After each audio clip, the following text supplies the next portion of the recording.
The following podcast is an Embassy Row production.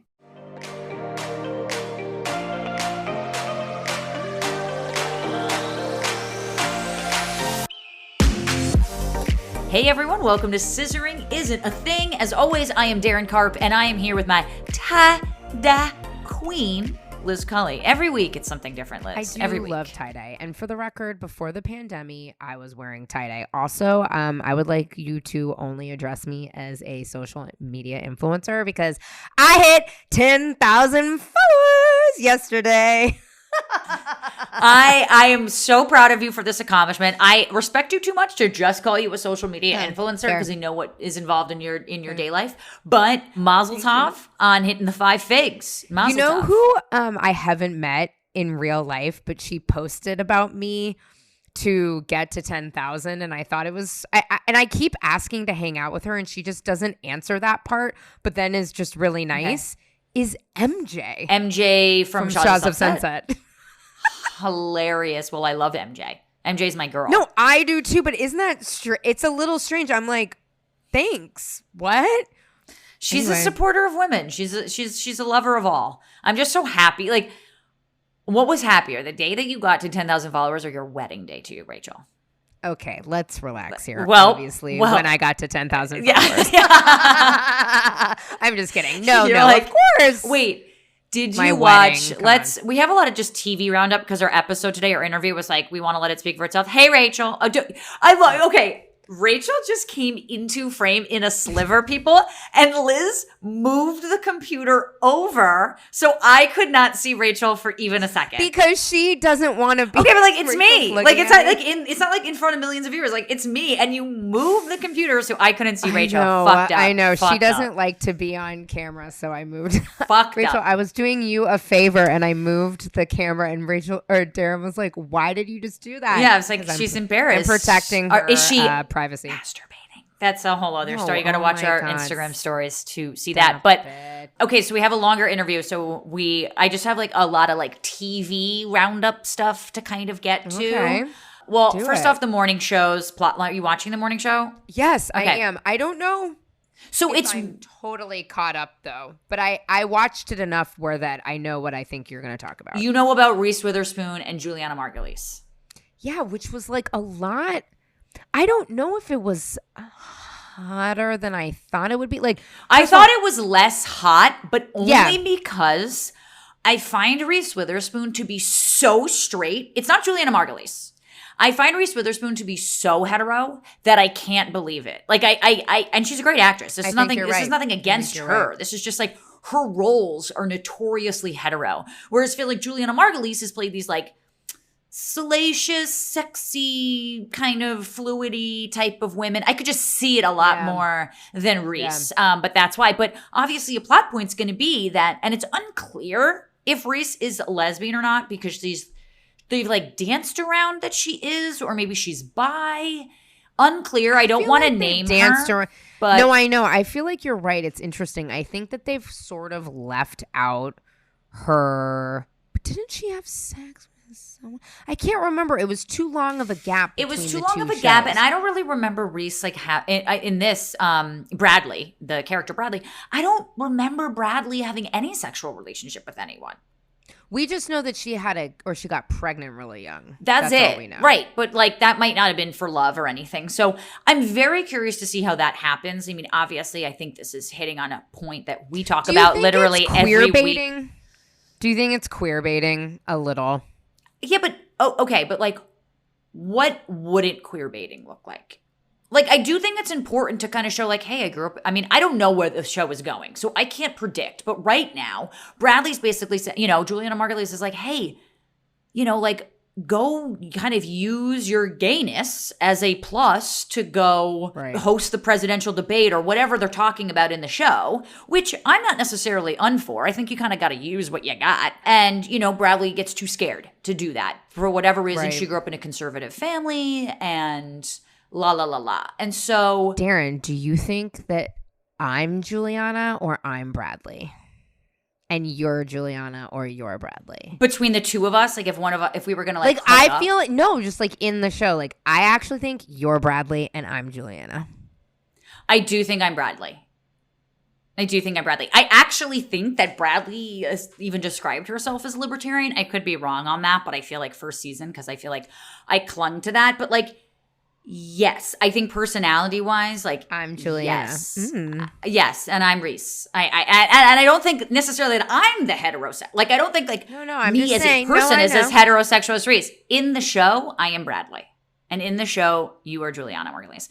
Okay, so when you said it was queer baiting, Well, no, I just wanted to know what it's funny. So I put on Instagram on the scissoring story. I was like, do we ship this? Like when it first. right? I saw that, and I was like, I don't even remember what I voted. I think I was like, no. Yeah. So that's my question, is that maybe queer baiting isn't the right. I don't know. I'm curious to hear what you felt when they first kissed in the limo. I was like, oh. Yeah, me too. Like normally, especially maybe because I'm used to the L word and we have to get to the finale on that in a moment.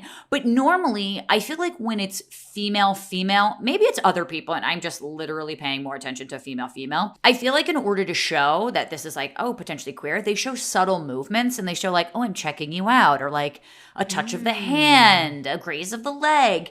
There was like none of that. Like I didn't sense any sexual tension. In fact, Bradley just... I did. made out with her kind of randomly. Only in the car did I see that. I didn't see that kind of before.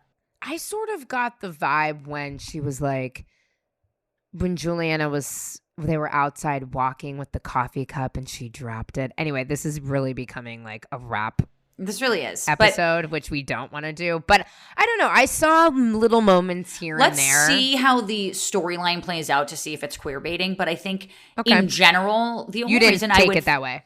No, I think the only way I would take it as queer baiting is if it's like a plot line that has no point except to like get in male viewers. That to me is more queer baiting, or being like, look, we're so blah, blah, blah, blah. But I don't think they're doing that. I think it's going to be an interesting tell of like maybe, you know, someone coming out publicly on television or something like that. Which straight do you think is the better kisser? Jennifer Aniston, Reese Witherspoon, or Juliana Margulies? Really good question. And I want to say it's Juliana Margulies. I think so too. I think she's the maybe better it's a kisser. brunette thing. Like maybe that's what it is. I don't know. I tend to like go for brunettes more or something like that. Maybe that's what it is. I just think that Reese and Jen are so straight as people. Like they're just, I would be shocked if Reese Witherspoon had kissed a girl before that. Do you think Jennifer Aniston's kissed a girl? I don't. She did pretend to kiss Winona Ryder in that Friends episode from when they were in high school. So maybe like, I don't know. I don't know. Just a question. Just a question. Okay. L word finale. What did you think? I know. That was my thought. There it is again. My thought too. I thought overall great season. I was looking forward. I was looking thought forward it was a good season. Looking forward to it every week. I thought the shakeups were good.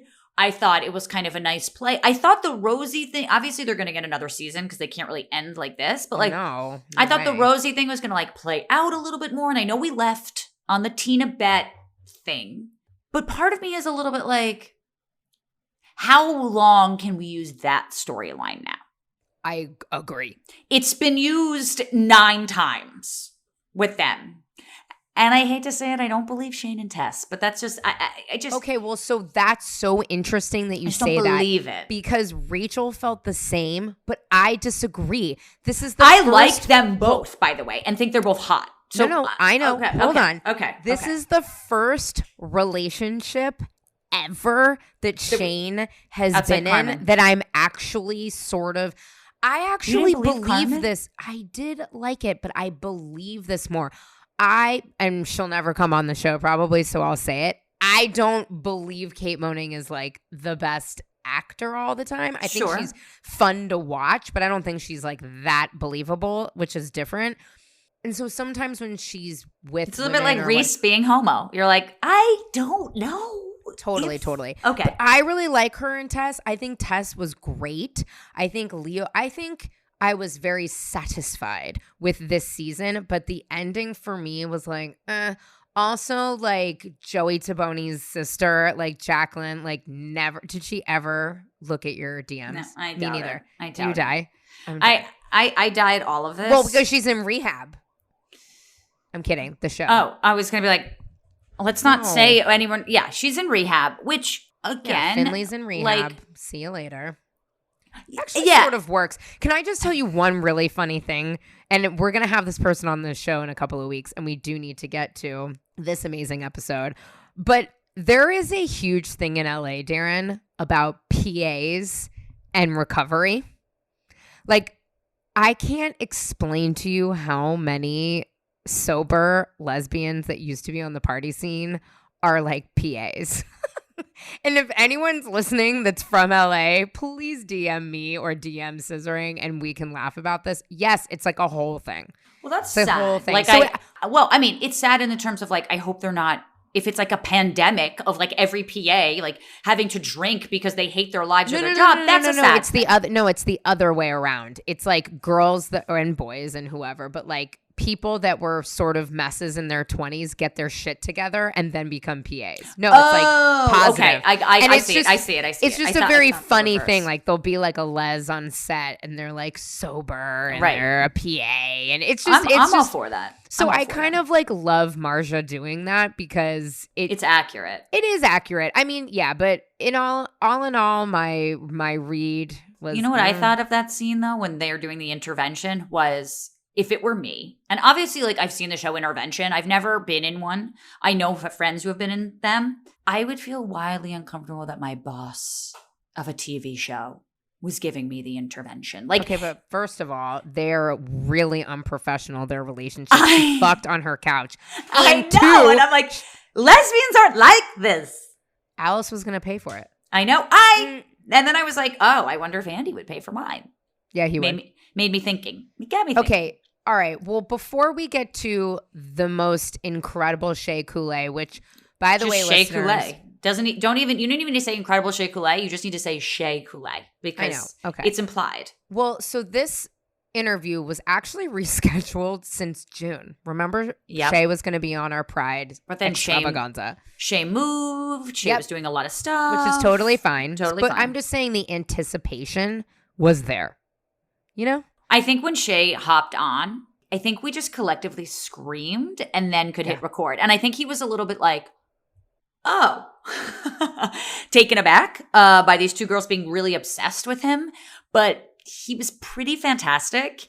And honestly, I kind of learned a lot about this, just how he grew up. And he went to high school with Joel Kim Booster, which I never knew. And I love that. And I think it's great. And Shea Coulee is very Coulee. Very Coulee. Shea Coulee is the most Coulee, actually. Most is the Coulee. The cream of the Coulee is Shea Coulee. And with that, everyone, please enjoy the episode.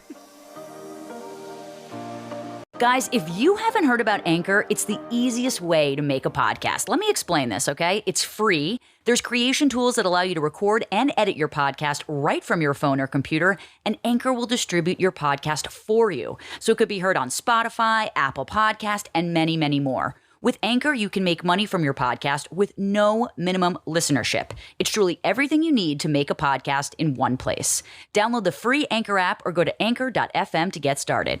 Okay, now back to Scissoring Isn't a Thing. I'm going to introduce our incredible guest. I'm so excited. Darren knows I've been sort of dying, freaking out this has been in the works. I will just say at top, your bio was so long. I did have to cut it down to the highlights because you're a very accomplished. So without further ado, dear, sweet baby listeners, we have the one and only Shea Coulee. I can't even believe I'm saying it. Who is, hold on, wait for the bio. Wait for the bio. Shea is a drag superstar, recording artist, activist, costume designer, known for their fashion-forward editorial looks. Preach. Very true. In July 2020, Coulee was crowned the winner of RuPaul's Drag Race All-Stars 5, which we have talked ad nauseum on the show that we argue being an all-star is like, where they debuted their newest music single, Collide, featuring rapper Mickey Blanco. Okay. Before All Stars, Coulee placed as a finalist on RuPaul's Drag Race 9, which by the way, I'm a Cancer. Also, my favorite number is 9. I feel like we're already here, where they slayed the runways and tied for the most challenge wins in the show's history. In the past year alone, Kool-Aid was featured, in the Savage Fenty fashion show with our girl Rihanna, all of our hall passes. Never heard of Rihanna before. I have no idea who that is. Yeah. And this is also for my like Condé Nast nerdiness, was the face of, excuse me, Miss Saint Valentino, excusez-moi, launched their own beer, Shea Kool-Aid. I mean, Shea Kool-Ale. Yeah. With an accent, and though. A portion, thank you. Yes. I'm just so excited. I'm sweating. And a portion of all the profits were donated to Trans Tech, an organization dedicated to helping transgendered people kickstart their trajectories in the workplace. I mean, I'm almost done. Yes. I know. A passionate and vocal advocate for the LGBTQ rights and racial equality, Kool-Aid spoke at the Drag March for Change in support of Black Lives Matter movement in 2020. Up next, and I hope we can talk about this a little bit today, Kool-Aid is performing in an international stage tour, acting in a forthcoming digital series, and has launched a new podcast, which we will talk about, Want to Be on Top. So many questions. Shea Kool-Aid, welcome. Welcome to the show. Oh my gosh. Wow. What a lovely introduction. Holy moly. It's your fault, You're though, welcome. Shay, because if you... Your fault. Yeah, if you weren't accomplished, we would have just introduced you as like, we got Shea Kool-Aid. But no, you had to go off and do everything. Every guest that we have on Scissoring is a Thing. We usually ask them how they like to identify, usually gender preferences, pronouns appropriately, as well as sexuality, just because we kind of dive deep and we want to make sure that we're doing you justice. Yes. As far as pronouns are concerned, I will respond to anything that's said out of respect. And as far as sexuality is concerned, I would consider myself pansexual. And do I have a chance? I know. Oh my God. We have a chance. Maybe Shea Kool-Aid might date us. Maybe. I mean, we have a yes, we I'm have glad hope. I wore leopard today. And I tried to wing. Today. yeah. Oh, good. If you don't mind me asking, is the pansexuality something that you recently discovered? Have you always felt pansexual? Because I felt like when I was growing up, I didn't know that term. So it feels newer. Walk me through that. Yeah. I feel that that was a recent discovery only because I was having a conversation with a friend who also identifies it was Bob the drag queen actually. Who's been on our show, who's a friend of the podcast. Yes. And we were just kind of talking about our sexual experiences and they were very similar. And Bob was just all oh, well, girl, you're pansexual because I don't limit myself to people. I just don't really limit myself. I feel like it's much more of a personal energy connection. And if I'm attracted to somebody, then I'm attracted to somebody. I heard that. And honestly, that's how it should be. I would describe myself. I mean, I've always said lesbian because I am attracted to women. Yeah, exactly. But you know what? I'm attracted to trans men. I'm attracted to trans women. I don't know. That same. kind of makes me pan. It's a personal, individual thing, I think. And even people you're supposed to be attracted to, I'm like, hell no, I'm not attracted to you. Exactly. So maybe I'm pan, Liz. You know what's so funny is that my wife and I were at dinner last night and somehow Pete Davidson got brought up. Don't ask, just let's keep going on the journey. As one does. As one does. And I was like, that dude must have the best vibe because he person. Just rips through in person. Yeah. And I was like, maybe we would both fall in love with Pete Davidson in real life. And I do agree. It's a really energy. It's energized. I don't know. I think I love that, Darren. I think hopefully we should all really be pansexual because it's a vibe. Right. It's really a vibe. And you can't help who you're attracted to. Exactly. So yeah, we should all kind of be pan. It makes sense. It tracks. I'm changing. It does make sense. Yeah. Now, for the listeners that have apparently been not only living in their homes, but perhaps underneath their beds or their couches and don't know your story, where can you just give us kind of the lay of the land? Where did you grow up? Yes. So I was born in this small little town called Warsaw, Indiana. And then when I was 5, we moved to Illinois, to a small town called Plainfield, where I spent the majority of, well, no, I was basically there until I grew up and graduated high school. So like moving from Indiana to Plainfield was definitely culture shock because like there was like nothing but white people in Plainfield. And I was like, wow, okay. Until I got And to you're like, in a place called Plainfield. girl, right. You I can't get remember whiter than that. that. And like, Yeah. It is so Right. white. I was like, this place is so country. Why are we here? But then like when I got into like middle school, that's when like we started like merging with other areas, and then I started to go to school with like fellow Black kids, so it was like much easier then. But like I was in Plainfield until I graduated high school, and then I went to Columbia College in Chicago, where I focused on theater and finished with my bachelor's in costume design. And then like I would say like a month and a half after graduation, like 2 months, like in July of that summer after I graduated from college, I just tried drag for the first time, and I got bit by the bug, and I was like, oh damn, okay, well, I'm really into this. I think I'm gonna audition for RuPaul's Drag Race, and I did 5 times. Like literally, I don't know what I was thinking. I was like 4 months into doing drag. Like I started in July, and like 4 months later, they were like holding auditions for like season 5. And I auditioned for 5, 6, 7, 8, and 9. And then I got on season 9. It's all about and persistence. you have won.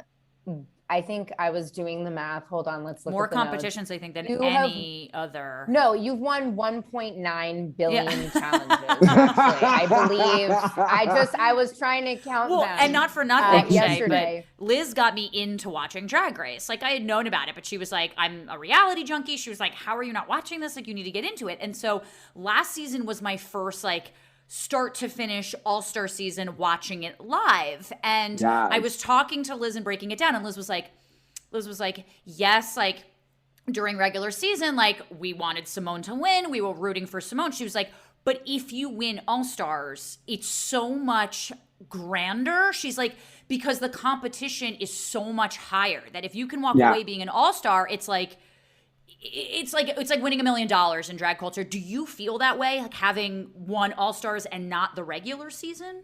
I mean, it definitely just wasn't my time to win season 9. And I feel like everything happens for a reason. Totally. And I think it's always amazing to be able to reintroduce yourself to the fandom and like, you know, check in with them and let them like familiarize themselves with you again and your story. And, you know, so I took like a little bit of time because I was like, I just want to like travel the world, like have my drag become like more enriched and then go back and do it again. And I'm so glad that I did. You know, that was like definitely my time. And I feel like winning All-Stars is definitely like, you know, the creme de la creme of like crowns to get. The Kool-Aid of the Kool-Aid, if I must say. Yes. It's the Kool-Aid of the Kool-Aid. Listen to me right now, Shay. You came on All-Stars season. There was not a chance in motherfucking hell from anybody that you weren't gonna walked win. into the workroom and we were like, okay. Yes. Like, and everyone can even watching it back, I was like, I bet you Shea Kool-Aid wins. Like not knowing, like not getting 100%. But we have a lot of Drag Race questions for you, but I actually want to go back to what you were saying about growing up, because you said that like you grew up in fucking Warsaw and then Plainfield, and you said it was like hella fucking white.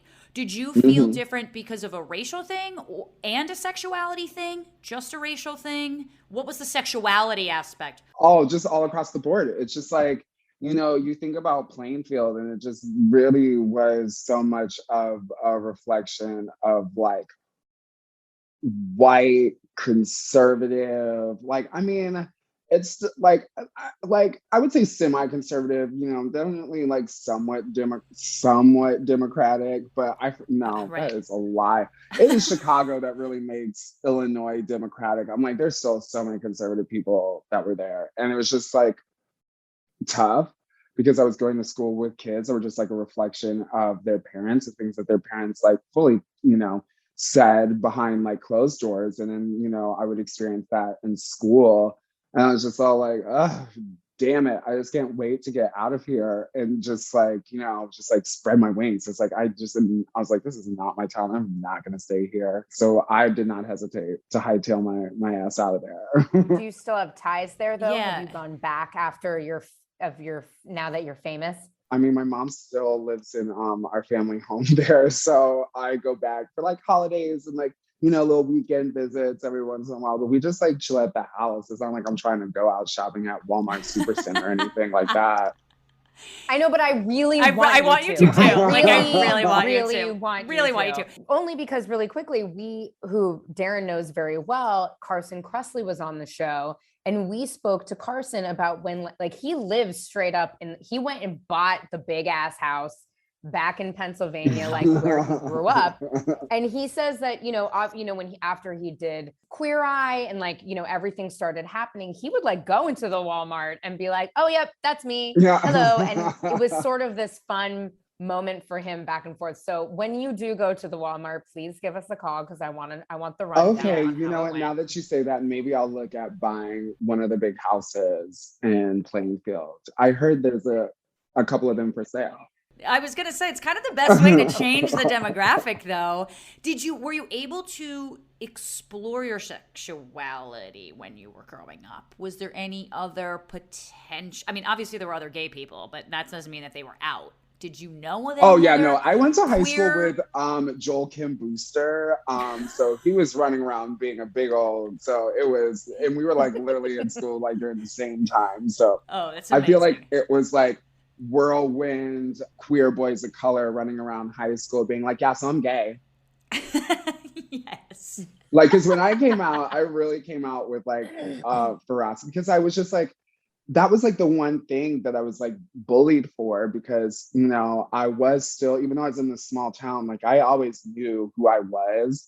And I had this confidence, but like, being gay was something at the time that was like still like made fun of. But there was like, there were shows like Will and Grace on. So I was starting to see like representation there and like things like Queer as Folk. And I was just like, like, yeah, you can't be like rude to gay people anymore. That's lame. And so then when I came out of the closet, like, because it used to be people would just be like, so Jaren, are you gay? And he'd be like, no. And then like, they would chuckle and that was like the thing. Cause like, everyone knew I was lying.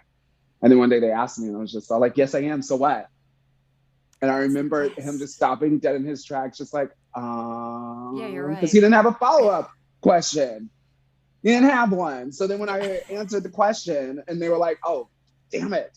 I was like, oh yeah. Like the moment I just owned it and I saw that I took my power back, I was just all like, oh my God, these straight boys are so weak. And I'm about to rip them to shreds for these last 2 years of high school. And it really was that. Like I like at the end of it, I like won people around to like my side because I was just all like, yeah, I'm gay. Like, so what? Why is it bothering you? And then no one wanted to seem like uncool. Like they were really bothered by me. And so it's just like, and if they did act bothered, then I would like read them like so fiercely because like, I feel like that's just like a skill that so many queer people have is like, we're witty, we're clever. So I was just like, oh, if you want to try and throw something out, I can read your outfit. I can read your split ends. I can read like all of that and like have everyone in study hall. Don't read my split ends. I'm like, I know. Look, we're coming out of a pandemic. Ooh. I feel like we should all be forgiving to anyone who has not been able to go and get their hair taken care of. But this was like 2006, This was right before the stock market crashed. So we were doing great at this point, Have you had anybody Darren knows I love these stories of the ghosts from high school and middle school that were mean to you. Have any of them returned into the DMs or like wanted tickets or something from you and like asked you for shit? And you're like, bitch. Honestly, no, because I don't check those DMs even. So even if they've tried, like now I'm kind of curious to go and check my Facebook DMs. Well, you might see a couple from me. Yeah, like I literally, gosh, I don't even check Facebook. Like like when I was moving into the building yesterday, I bumped into one of my new neighbors and he's like, hi, very like nice to meet you.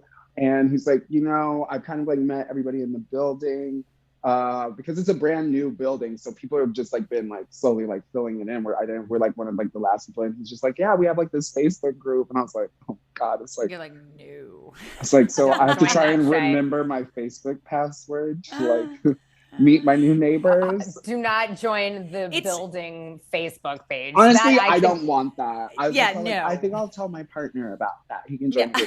I'm just gonna go and like leave like 4 packs of like Shea Couleos in front of everyone's doors and just be like, hi, nice to meet you. And Honestly, if I moved into If a I building lived next and to Shea Shea Couleos were like, what would I do? What would I do? I'd be like, Shea Coulee, can I have a cup of sugar every day? You're like, girl, get your own fucking sugar finally. You're over my apartment way too much. I mean, honestly, I'm really trying to cut back on the sugar, so we don't have much around here anyway. So I'm gonna have to ration for my neighbors. Shea, do you have a green juice, a healthy green juice for me? Is what I want. But I'd you be know, like, you- actually, I do have a juicer. Come on in. Yes. And you said that you kind of just like, you got into drag, just like you were like, oh, I'll decide to do this. What was your first drag experience? You know, I know it costs so much money to look as like turn as you all look. I know it's like, for me, it seems very daunting because I don't even know where I would start. Shay's got the bones, Well, though. I mean, you she really got that have a facial leg structure. up. She's got the facial structure. But I mean, Yes. those. It's funny because I get my bone structure from my dad, you know. it's a nice bone structure. I know. It's I love very, how very it beautiful. can turn so feminine, so right. But so my first time doing drag, I was already, you know, cast in a show. I was already booked.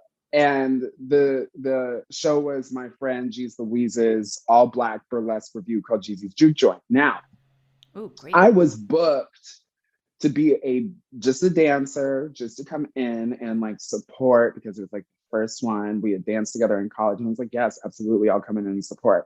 Now, the way that this story goes, there's 2 different accounts. Her account is different than mine, but I will tell you what my experience was.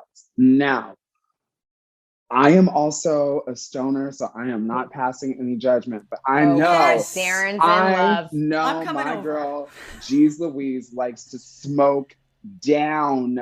Now, I was on an email chain that was like, please submit your act description for your solo act, lighting cues, yada, yada, yada, by the end of this weekend. And I remember being like, solo Lighting act? cues. It's like, I was Yeah. like, what? I was like, what the? I was like, I'm only supposed to just like come in and dance. Like, what does she mean solo act? Like, how did I get like looped into this? So I I conceptualized, put together like an act, and I was just all like, it was a burlesque show, and I was like, I don't really know if I can do this whole like Chippendales as like kind of like striptease. But I was like, it would be really fierce if I did it in drag. And so I like sent her the description for this act. I was just like, I'm gonna do this like burlesque routine to Beyonce's Sugar Mama, and then come out in like a tuxedo jacket, like shirt, a tie, very like Judy Garland and Easter Day parade kind of moment, and you know, do the damn thing. She had no intention of putting me in the show as a solo act. Like, this was something that was clearly unintentional, but she gets my email with this whole conceptualized act, and she's just like, well, I didn't cast Jaren as a solo act, but I can't pass this I up guess either. I Right? think Yeah. I think I'm just gonna give them the opportunity to come out here and do the damn thing. Gosh, I will never forget. I was getting ready to go and do the summer, and I was like waiting. Well, I remember I was going to check to see where they were in the lineup because I was like, I feel like they should be like, it should be like around my time. And I literally go to like creak open the door to like see where they're at, and all I hear is Shea Coulee, like, and I was like just literally rush out onto the stage. And like, what I didn't know is right before this, Jeez Louise was like, yeah, our next like burlesque entertainer is a drag queen. And like the majority of the audience was like Black women in their like 40s and 50s, like mostly like middle age kind of like crowd.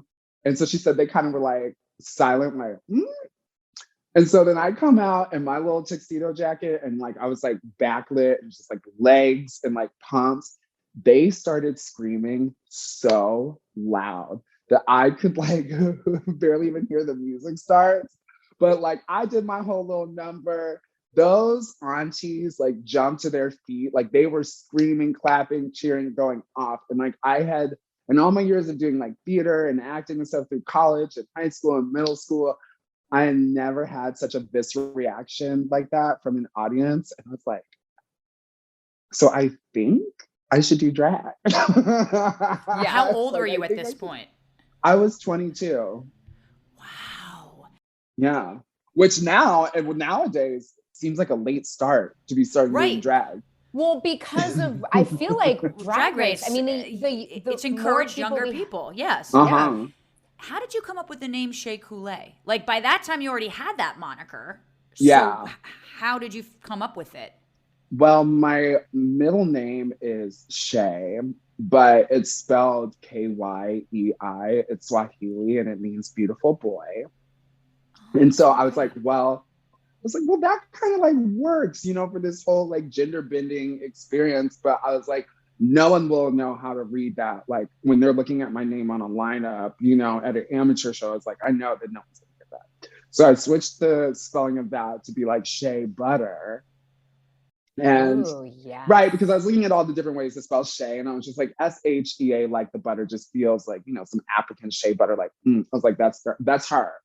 And then Coulee comes from this little like riddle, this little song that's like Shay Shay Coulee Shay Confisa la la ala kila la she hayende she ha ende. And I was just like, okay, well then I'll just be Shea Coulee. And then that was it. And I remember too, because I was with like my best friend, Tiger Lily, who was the one that was like, you should really like check out this show, RuPaul's Drag Race, because I watch these girls and I feel like you would kill this. I was like, okay. And we were like working on this film. We were like costume designing this film, and we were like sewing, listening to Lady Gaga's like Paparazzi. And I remember I was like tossing around, because she's like, you have to come up with a name, you know, if you're going to be doing this show. And I remember I was just like doing it just like internally. And then I just said the name like Shea Coulee aloud, and she like stopped dead in her tracks. And she's like, that's it. She's like, that's your name. And I was like, right. And I was like, it rolls off the tongue. It just like sounds good. And from then on, you know, I've been Shea Coulee. Prodigy from the start. It's a solid name. It's a solid one. Okay, this is sort of ridiculous, but I have to ask, did Blac Chyna thank you? I know Naomi Campbell thanked so you. well. Oh yeah. But like, did Blac Chyna? She sent me a video at the finale for season 9. Yeah, it's like standing in front of her like Lamborghini. She was like, "Hey girl," she's like, "Thank you, you slayed." I was like, "Much appreciated." I love it. And then what was so crazy? She said, "Much appreciated." What's so crazy is then like even after that, where was I? I was at. Oh, because my friend used to work at Nordstrom in Beverly Hills, and I was doing something, but I was like, hey, I think I'm like by your Nordstrom's, like, let me come say hi. I do, and I like go to leave to go back to my Airbnb, and I'm like walking out like to the corner to like meet my Lyft driver, and literally she pulls up right in front of me, like in this like pink Lamborghini, and I was like, and I couldn't even fix my mouth to like say like, Blac Chyna, it's me. Like, I was just sitting there like, wow, there she is. Just like 10 You didn't say anything? Yeah. You know, she was focused on driving, and I'm not the type of person to sit there and distract somebody because, like, you know, fair. In a pink Lamborghini that she probably does not own. Like, talk about intimidating. Not want to wreck a rental. She was like, you know what I mean? I was like, you go ahead, you drive safe, girl. You looking good. That's like kismet, though. That's meant to be. That says something to me. Like, that's the universe coming into play in some sort of weird way to me. I gotta ask you this. If you were to choose 3 things, whether it's like, it could be like an actual object, like mascara or a wig, or like a personality trait, what are 3 things that you need to be a drag queen? Delusion. I think delusion is really, really important. I feel like it really helps the fantasy. Like, I feel like delusion just adds to the camp factor that is drag. And it like goes beyond like confidence. Like confidence, yes, is key, but you have to go beyond confident and be delusional. So that is like absolutely key. You gotta like whatever this reality is telling you, you're like, You're like, I'm making like my own scenario and I'm going to go with that. Like you have to live your own fantasy in order to be a successful drag queen. So that's number one, be delusional. Number two, a really, really, really good friend, mentor, or just community member to help guide you and keep you straight. Let you know, like, ma'am, that is not. Who's that person for you? Yeah. Well, I have like people. I have Get an entourage. She's got a posse. Like, I have a village. Like everybody plays such a specific role. But I would say like my ride or die Tiger Lily, my partner Dan, and my publicist Sarah, my assistant. We love you, Sarah. My other manager, Adalyn. Like we got like a team, and even now it's crazy because like even though I provide support to my drag daughters, Kinsey, Bambi, and Chloe, it is also like a way that they, we have like a family now. So we like look out for each other. So, I'm blessed to have multiple people in my life that like really help like hold me down. But if you could find one, just to begin with one, like Tiger was like the first one. So she was like my one that like, held me down. Gotcha. So number 3, a comfy pair of shoes with an ankle strap. Oh. Ankle straps are important because especially when you're like flipping around. I think a lot of people will find that their ankles are the weak spots for them when it comes to wearing heels. So having just a little bit of extra support there just like helps you to withstand having to perform, walk around, do the damn thing. Get a nice comfy heel with an ankle strap. And it also protects you from like rolling your ankle too. I mean, I was going to say is kind of the biggest one. Well, Great things. There have been now 13 seasons of Drag Race. You have appeared on both, at least the US franchises. Mm-hmm. I kind of have a 2-part question. One, how would you like to see Drag Race evolve if you think that it should or could? And then 2, who have you never lip sync battled that you'd like to? Definitely think that there's evolution within the franchise because, we've done, I mean, we've already seen such a big evolution with the franchise with going into like other markets and other countries and introducing us to even more and more queens. And as far as somebody that I would love to lip sync battle against that I haven't, I would love, well, it's funny because I've said this before, but I'm like, now, I was like, I have a crown. And actually, so does she. Even though I'm like terrified of her because she's such an amazing performer, I would love to lip sync against Kylie Sonique Love. I think that I was just going to say that. I was just going to say that. Although, let me just say, and I don't know if you've ever lip synced against her, but I was very impressed this last season with Silky Nutmeg Ganache. And her lip sync performances were incredible. Yeah. Like her redemption was just absolutely. It blew me away. When she did she blew me away. Speaking of evolution though, I really liked that segment. Like I liked the game within a game and a lot of people didn't, or not a lot of people didn't. I shouldn't say that. I think some people, it took some time getting used to that. Yeah. And even some of the contestants were like, what the fuck? This is never ending. I'm like, girl, you are getting more airtime. Right. Relax. I don't know why you're upset. I know, but I love that Aquaria was like, I'm set. I love that Aquaria was like, I'm done. I was like, all right.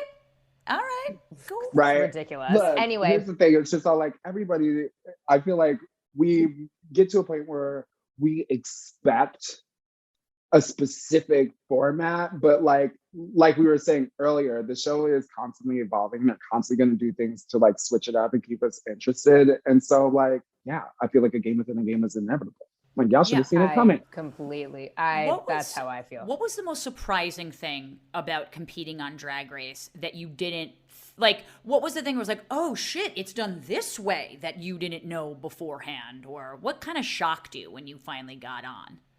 How quick the time goes by. Like, we achieved so much. Honestly, like, so much within a short amount of time. It's kind of like insane. And this comes from like a contestants level, crew level, like Rue level, like, you know, it's just like, it is a well-oiled machine. And like, you have to be like such a good professional that is like ready to be on it. Like, you really got to deliver and perform because they have so much to do in a short amount of time. So you got to be ready to keep up. That was like definitely the pace of it. I was like, woo. And like, do you have to be good at sewing? Because I felt like Simone Simonier, that's what I always want to say. I felt like she wasn't as good, or at least said she wasn't as good compared to other ones, but she won the whole thing. So I like don't know how much it matters. She also has Gigi's mom, who's like, right. Yeah. How much I feel does like it matter? there are other, I mean, I feel like we have plenty of winners who couldn't sew. I mean, I know Sharon Needles, she couldn't sew during the construction challenges. Jinx Monsoon couldn't do it. Bob the Drag Queen struggled with the bag. Oh my God, the bags. Oh my God. You know what I'm saying? I mean, we have like queens who are winners who have like struggled with construction and making an outfit. So you don't need to be a sewer. You just need to have style, you know, and you need to know how to apply that into a look and like have something that can at least hold itself together down the runway for 2 walks. That's all. And while you stand it is up a lot there, about too. attitude. I feel like it is like attitude and how you tackle it. Cause like, yeah, you have to communicate a vision, you know, and I feel like as long as they Right. see that you have a vision and it's like executed well, then it's like, okay, there we go.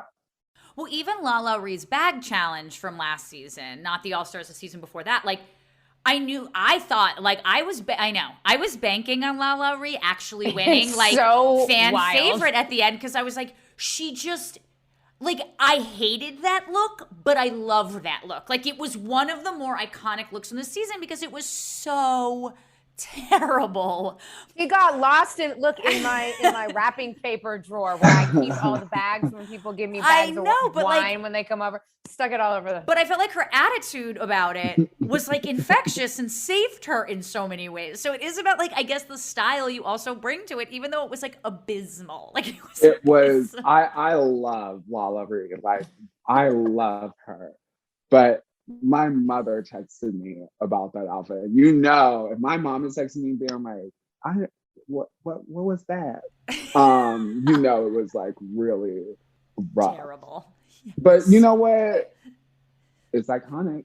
It's memorable. That's what I'm saying. And that's really what, at the end of the day, like, you just want to create memorable moments, things that people will still be talking about later. You know, if it's not successful, you can turn it around and like make it something that's still, you know, cute and funny for the sake of the show. Cause it's like everything about Drag Race is like really like, you know, lighthearted. I mean, as far as like the challenges are concerned, like, yes, we do get like, here's some like girls reveal stories about their personal lives that we get to connect with. But like, as far as challenges are concerned, it's really all about having fun. True. Well, before we transition to a really fun, or I think fun game, but we'll see what you think about that. I want to talk about your podcast really quickly, because we actually have had America's Next Top Model contestants on our show. We had, you know, one of the first openly, or I think wasn't she the first openly? She was. Yeah. First openly lesbian contestant, Kim. OG. Yeah. We had Kim Stoltz. Yep. Kim Stoltz. Yep. Kim was on the show, and we've had others. You have a podcast that really, like, talk us through why you created the podcast Wanna Be on Top. Like, have you talked to Tyra ever before? Like, because ANTM give us is a kind of a hot button, controversial, a little hot button issue for some people. Yes. Okay. So I came up with the idea for Wanna Be on Top because we were in a pandemic. And so I had a lot of free time to watch more TV than normal. And I went and I revisited America's Next Top Model. I was, just kind of chatting with a friend. I was like, you know what? I could just like honestly never get sick of talking about this show. And I had already been in conversations with Forever Dog. They were like, we really want to develop a podcast with you. Like, just kind of like think about things that you want to do. And I had tossed around a couple ideas for like the better part of like 10 months. I was like, I can't really find anything that I want to like do for like a podcast. And then I was just all like, wait a second. I could talk about America's Next Top Model until the cows come home, So that was the start of it. And it has just been such a fun adventure for me. Like, I've had the opportunity to talk with like several contestants, and like, especially because we're starting from like the very beginning, it is really super nostalgic. And like, whenever we have guests on, we're always just like, girl, like, what were you up to in 2005? Like, what were you listening to? What were you wearing? What was your hair like? Because we love to like paint that picture of like where we were culturally at that time, because I feel like America's Next Top Model is an amazing time capsule. Like, true. And I just love to go back and like revisit it from a different perspective now, but also from the perspective of who I was and where I was when I was watching it for the first time. So it's great. I love having these conversations. I love breaking these episodes down, reliving it, and talking with our guests and like with the girls. It's just been so much fun. Who's your famous, iconic contestant on America's Next Top Model? Tiffany. No, that's mine. Sorry. Love Tiffany. Tiffany is a solid choice. I mean, we were all rooting for Tiffany. Tyra was right. So that's just true. We actually just recorded, and because we're on season 4 right now, we actually just recorded an episode where we really have what I felt was like a brilliant conversation about Tiffany. I will say, okay, for me, contestant-wise, it's so hard because I love all of them so much for so many different reasons. For me, I would say between Mercedes from Cycle 2 and great choice. Yaya from Cycle 3. Yaya's gorgeous. Yaya, gorgeous. really. Just dripping with gorgeousness. Like, but like, do you even get into like Adrian Curry? Adrian Curry. Okay, look, I'm not saying she's a great contestant. I'm just saying, think about some of these contestants and like what ended honestly, up happening. She's from Joliet, Illinois, which is right next to Plainfield. So I'm just all like, okay, totally know like kind of like where she comes from, because I'm like, okay, similar. Loved her on Surreal Life and My Fair Brady. I know. But we were okay. So me and my co-host and top model historian, I refer to him as Maxwell Esposito. We were like kind of following up with her blog, and she's very anti-vax, very she is like I the pandemic has had multiple effects on people in different ways, but yeah, she is Adrian is on a journey right now. Okay. It is funny to like think of those names though. I mean, before we recorded today, I looked at a couple of them, like Tokara. Oh, Tokara like, was great. My Jasleen. Oh my God, Jasleen. Oh my God. And now you're not there yet. You're not there girl, yet. Jasleen. Now, honestly, if we're gonna talk, she's probably gonna be so. Honestly, if I'm going to talk about who I've had like more actual experiences with, like Jasleen. Like, as far as like Chicago nightlife, like I've had so many experiences with Jasleen because she's still a Chicago girl. She comes to the club. She always looks so good. And so, yeah, no, even though it's been like so many years since these girls' like original seasons, they all just like look amazing. Yeah. I'm like, they haven't aged. I mean, let me just say, I work at Bravo. Eva Marcel, season 3 winner, I believe, who had that spider shot with that spider like on her face. Like, still was an Atlanta housewife. Still is like one of the most beautiful people I've ever seen in real life. Just like looks the same from whenever her season was. Like even Ava, another ago. Bravo crossover. It's just crazy. Like just insane. Okay, well, clearly So, we are happy to be guests on your podcast because we could talk about this yeah. all day long. Yes, Um, let's but do it. we Let's do do it. like to play sometimes, Shay, some just like silly rapid fire games. And just Right. so that if you hate this, Darren doesn't take the fall, I'll take it on myself. I came up with a little game called Is She Bougie or Banji? And for our white listeners who probably have no idea what the fuck we're saying, could you explain maybe why I picked the name Bougie and Banji Yes. and what Bougie and Banji is for those that don't understand? Yeah. Yes. Okay. So I have always described myself as equal parts bougie and banji. Bougie, meaning like bourgeoisie, kind of like fancy, like ooh la la, she. And then banji, meaning just like, street, like around the way kind of girl. Like I have, right? Because like, okay, my babysitter when I was like young, her name was Flo. Like, shout out to Flo. Her nickname for me was Bougie because I was just such a particular little child. I love that. Like always just kind of had like a very like high-end tasted standards. And she loved it. She spoiled me down. And so she would always call me her little bougie. And then like Banji, obviously, because I would always spend time going from like Plainfield out to Lockport to like my grandparents who like lived just like right next to the projects. And I still have like all of those memories of like, where I come from. So like there's like these roots of like my ancestry, but then also there's these aspirations of like, the bougie life that I've always wanted to live. I love it. And both have their positives. Yeah, both Yes, have their positives. I balance. also couldn't identify with being half bougie and banji more in my own life. So Yeah, I have to we tell really you, are. it runs deep. And so this is just a little fun game. We're gonna throw some characters up. It really means nothing, and hopefully you'll be into that. All right, welcome to the show, Bougie or Banji. Right now, we have in front of Shea Coulee, Ms. Cracker, friend of the podcast, and Jujubee. Okay, so Ms. Cracker, is she bougie or banji? What?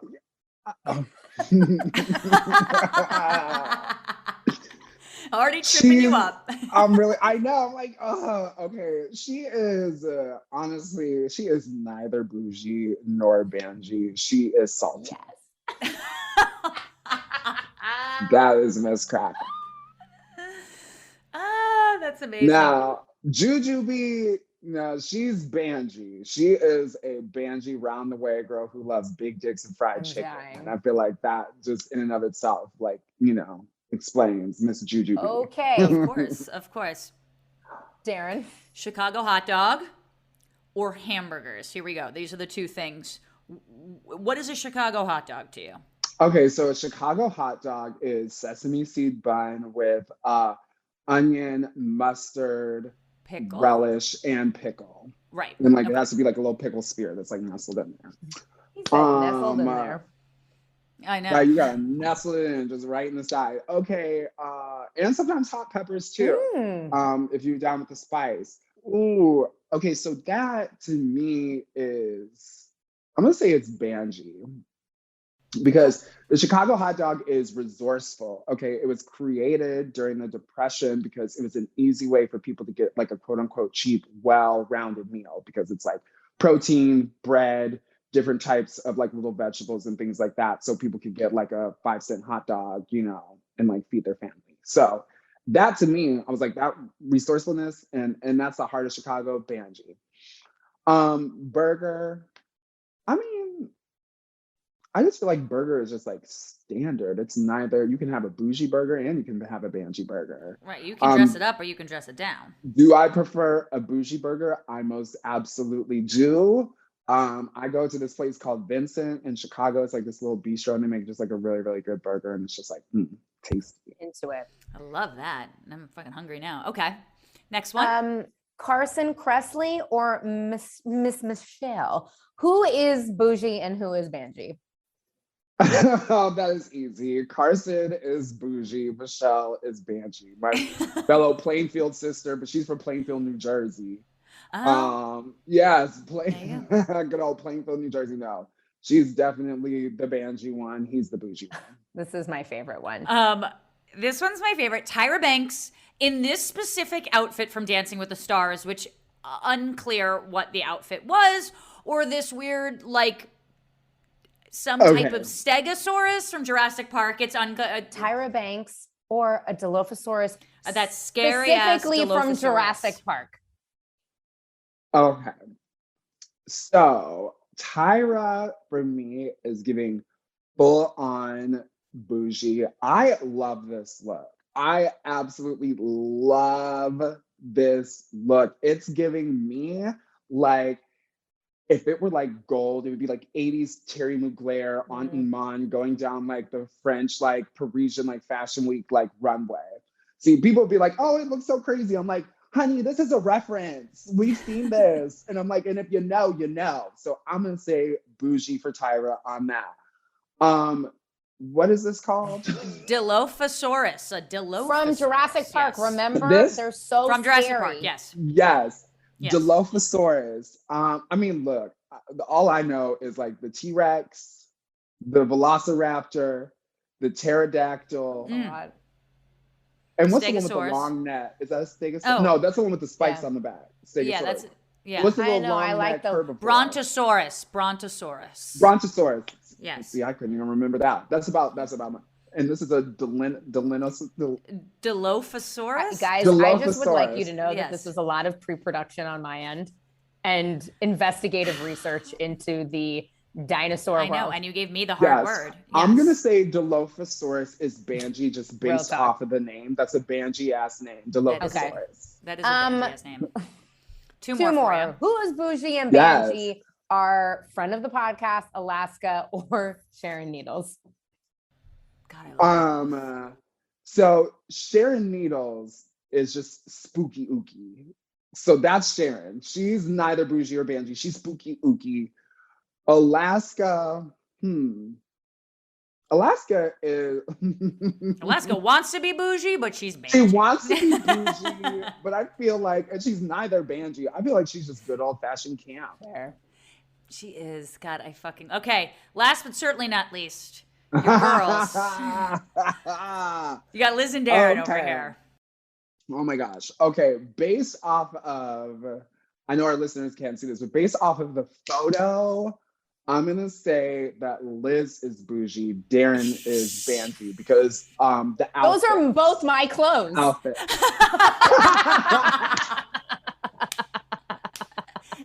But you can pick up on the attitude, which is so right, that she's so bougie. Like, Liz is so bougie anyway. Like, you nailed it, Shay. You nailed it. Look at her white wine. Oh, my God. It's a Sauvignon Blanc. Thank you very much. Exactly. That's why you are so fucking bougie, Liz. Oh, my God. Thank you so much for playing Scissor Me the Thing. Sorry, Scissor Me This. Excuse me. You were on Scissor Me Thing. Darren, it was called Bougie or Banshee. Yes. I know, but like the last segment is always, we're scissoring with Shay today. Shay, it was an honor to get to talk to you.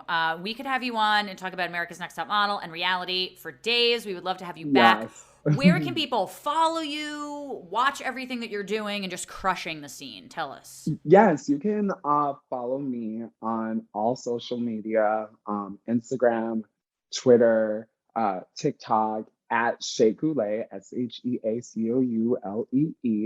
Notice not Facebook. I mean, you can follow me on there, but all you're going to get is some reposts from Instagram, girls. So you might as well go straight to the source. And then, I'm working on some fun little projects here. I'm like just really focusing on writing this music. I've been like really getting into it. There's some really cute little things. So this year is about to be fun. I'm going to be doing a Christmas tour. So, look out for me on Murray and Peter Presents a Drag Queen Christmas. I'll be coming to a city near you November through December. And then, we're going to finish out 2021 and have a good time. I'm going to get nested into the new place. Yes. And your podcast, Want to Be on Top. Yes, and also yes, want to be on top wherever you listen to podcasts. You can download the show. Follow me on Forever Dog, and where we post all tons of content for Want to Be on Top. It's great.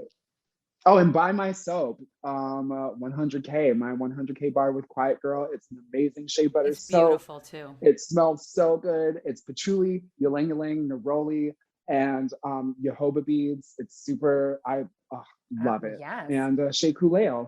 Check it out. She bougie. Yeah, the soap is bougie. and the beer is Oh banj. my God, I love it. Well, you can follow my bougie ass at Listen to Liz and my bangy ass at Carpe Darren's Darren. banji ass at Carpe Darren. And you can follow our bougie and banji self at SIAT Podcast. Yeah. Shay, thank you so much. We love you. Love you. Thank you, Shay. Thank you. So You're much the best. fun.